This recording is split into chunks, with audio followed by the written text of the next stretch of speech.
Utani ambao kwa sasa Harmonize anataniwa na Baba Levo na baadhi ya watu wa Wasafi, imeonekana dhahiri kabisa kwamba wametumwa na Diamond mwenyewe, kwa sababu ni utani wa ngumi. Yani imefikia hatua kwamba watu wanazungumza tena, kwa Baba Levo mwenyewe Chawa Pro Max akisema kwamba kitendo cha Harmonize kumsupport Ibra ndo mpaka muite chumbani.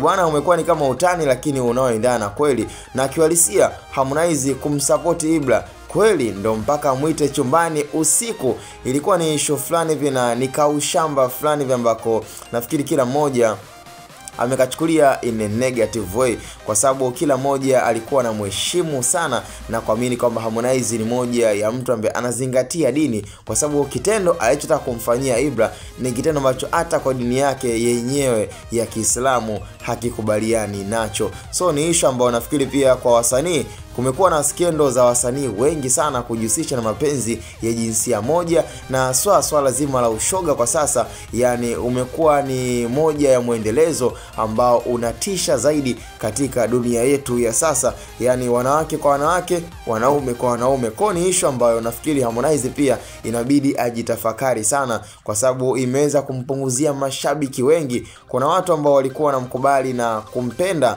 pia jinsi alivyo, jinsi anavyoishi na watu na hata mziki wake, lakini baada ya skendo hii ambayo Ibra aliweza kufunguka kinaga ubaga na kuweza kuzungumzia kitendo ambacho pia kimeweza kumkatisha tamaa, ni baada ya kuona kwamba bosi wake anataka kumharibu, na sio kumharibu kimwili bali kisaikolojia, kwa sababu utakapoweza kumharibu mtu kimwili, yani alikuwa ni mwanaume aliyekuwa anajitambua na kumfanya akawa shoga, maana moja kwa moja kwanza umeharibu future yake na saikolojia yake. So nafikiri kila mmoja ni lazima angejiuliza kwa nini Ibra amebadilika ama ameshaanza kuingia katika mfumo ambao sio. So ni issue ambayo nafikiri kwa hili limewasikitisha watu wengi sana, hata viongozi wa dini baada ya kusikia kile alichokizungumza Ibra. Watu wengi sana wameonekana kukasirishwa na kuchukizwa na kitendo alichokwenda kukifanya kaka yetu Rajabu bwana Harmonize, unaweza kumuita jeshi, kwa sababu ni swala ambalo ni lazima tujiulize,